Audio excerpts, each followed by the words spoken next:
नमस्कार साथियों, स्वागत है आपके अपने चैनल हरियाणा कौशल में। जी हाँ साथियों, आप साथ लगे और बहुत बड़ी खबर लेके आए हैं। बस जितने भी बेरोजगार साथी बैठे हैं जिन्होंने रजिस्ट्रेशन कर रखा है हरियाणा कौशल रोजगार निगम के पोर्टल के ऊपर, उन साथियों के लिए बहुत बड़ी खुशखबरी चलनी शुरू हो चुकी है। हर प्रकार से मीटिंगों का दौर अब शुरू होगा। जितने भी यानी कि उद्योग वगैरह है या कोई प्राइवेट संस्थान है, तो वहाँ पे भी जो है मैन पावर भेजने का काम किया जाएगा हरियाणा कौशल निगम के द्वारा। अगर ये मैन पावर चली जाओगी तो इसमें युवाओं को नौकरी मिलेगी और सरकार को पैसा भी मिलेगा साथियों। इसके बारे में आज जो पूरी इन्फॉर्मेशन दी गई है उसके बारे में जानकारी देंगे। भाई क्या फ़ायदे होने वाले हैं और किस प्रकार से युवाओं को नौकरी देने का काम किया जाएगा हरियाणा सरकार के द्वारा। तो ये देख लीजिए साथियों, आज की ताज़ा खबर है 24/4/2023 की, जिसके अंदर बकायदा साफ साफ लिख दिया। और हमने आपको कल भी यानी कि वीडियो के माध्यम से सारी जानकारी दे दी थी कि अब जो है युवाओं को नौकरी देने का प्रोसेस शुरू कर दिया है हरियाणा सरकार ने।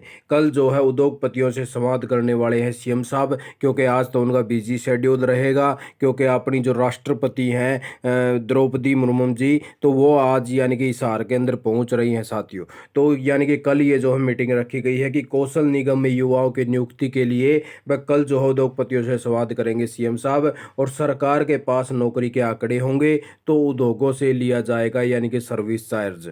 यानी कि वह जितने भी यानी कि अभी भी डिपार्टमेंटों के अंदर कर्मचारी लगे हुए, जो मैन पावर जो पोर्ट करी गई थी एचकेआरएन के द्वारा, तो एचकेआरएन वाले उनसे जो है 1% सर्विस चार्ज लेने का काम करते हैं साथियों। उसी प्रकार से इसके अंदर भी साफ साफ लिख दिया कि सरकार की अनुबंध की नौकरी के लिए यानी कि शुरू किया गया है हरियाणा कौशल रोजगार निगम। वह प्रत्येक डिपार्टमेंट के अंदर जो है नौकरी देने का काम अब हरियाणा कौशल निगम से किया जाने लग गया है। और उद्योगों में भी नियुक्ति को लेकर सरकार ने प्रयास शुरू कर दिए हैं भाई। यानी कि जितनी भी उद्योग वगैरह हैं, यहाँ पे कितनी मैन पावर की डिमांड है, किस क्वालिफिकेशन का यानी कि कैंडिडेट चाहिए, तो उसी को प्रयास यानी कि शुरू कर दिए हैं। और इसी को लेकर मुख्यमंत्री मनोहर लाल जी खुद मंगलवार को गुरुग्राम में उद्योगपतियों से बातचीत करने वाले हैं भाई। और बातचीत यानी कि करीब 100 उद्योगपति जुटेंगे ये बातचीत करने के लिए, यानी कि 100 को न्योता भेजा है आप आना है इस मीटिंग के अंदर कि किस किस प्रकार से मेन पावर की आपको ज़रूरत रहती है, क्या प्रोसेस रहता है उसके बारे में बताओ, और हम भी हमारे बारे में बतावांगे और विशेषता बताएंगे। और उद्योगपतियों से निगम के पोर्टल पर दर्ज स्किल्ड यूथ का डाटा भी रखेंगे। यानी कि अब हमारे पास में जो है इतने साथी स्किल्ड हैं जिन्होंने +2 इसने कर रखी है, ग्रेजुएशन इनने कर रखी है, पोस्ट ग्रेजुएशन वाले ये हैं, टेक्निकल बंदा चाहिए तो वो भी हमारे पास में है। तो आप जो सी भी स्किल्ड का आपने चाहिए तो हम हमारी तरफ से भेजांगे, आपने कोई भी दिक्कत नहीं आओगी।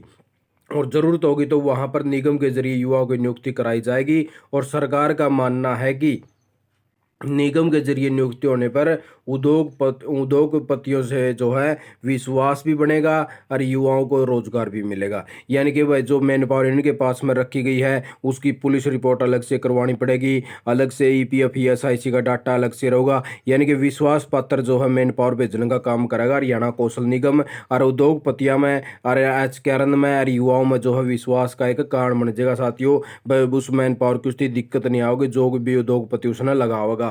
और इस संवाद में मुख्यमंत्री जो उद्योगपतियों के सुझाव भी लेंगे अब किस प्रकार से क्या प्रोसेस है। और उद्योगों में यदि निगम के जरिए युवाओं को नौकरी मिलती है तो सरकार को भी दो तरफ का फायदा होने वाला है साथियों।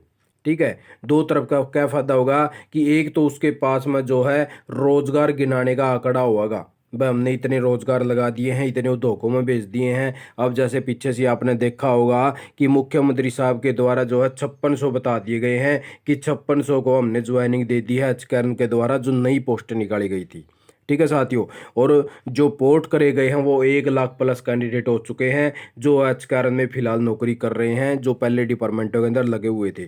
और दूसरा ये यानी कि 30 अप्रैल और लास्ट डेट बताई गई है। चीफ सेक्रेटरी साहब ने भी लेटर जारी कर दिया है कि जितने भी कच्चे कर्मचारी डिपार्टमेंटों में जो पार्ट वन होता है साथियों, के जितने भी साथी जो हैं ठेकेदारों के तहत लगे हुए हैं वो साथी सारे के सारे जो हैं पार्ट 1 के अंदर आते हैं।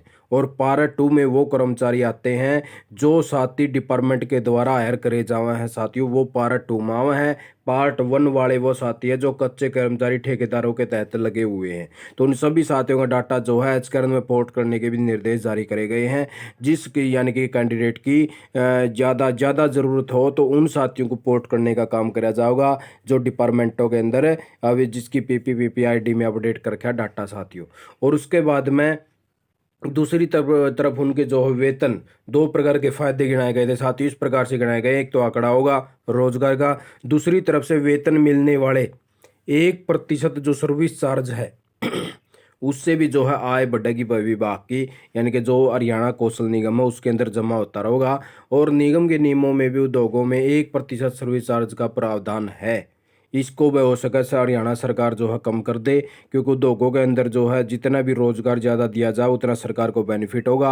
वो उसका ही इनके ऊपर कोई नया अमेंडमेंट वगैरह करा जा सका है, ठीक है। और अब तक विभिन्न विभागों बोर्डों निगमों में एचकरण के द्वारा ही 1 लाख से अधिक युवाओं को नियुक्ति की जा चुकी है। तो लव साथियों बहुत अच्छी खबर आ चुकी है। अब युवा जो साथी वेट करने रहे, जो लाखों की संख्या में साथियों ने फार्म भर रखा था, तो उन साथियों को कहीं ना कहीं नौकरी देने का प्रयास शुरू कर दिया है। तो यही बड़ी खबर आप साथियों को लेके आए थे कि आप साथियों को भी पता चला है कि एचकरण के द्वारा जो भी साथी अपने चैनल से जुड़े हुए हैं उन साथियों को हर प्रकार की इसी प्रकार से इन्फॉर्मेशन दी जाओगी, चाहे कोई भी अपडेट आओ साथियों आप साथियों के लिए। जैसे 25 तारीख को मीटिंग खत्म होगी उसके बारे में आप साथी तुरंत इन्फॉर्मेशन दी जाओगी कि किस प्रकार से क्या कुछ रहा। आप साथियों ने वीडियो देखिए, आपका बहुत बहुत धन्यवाद। आपका दिन शुभ हो।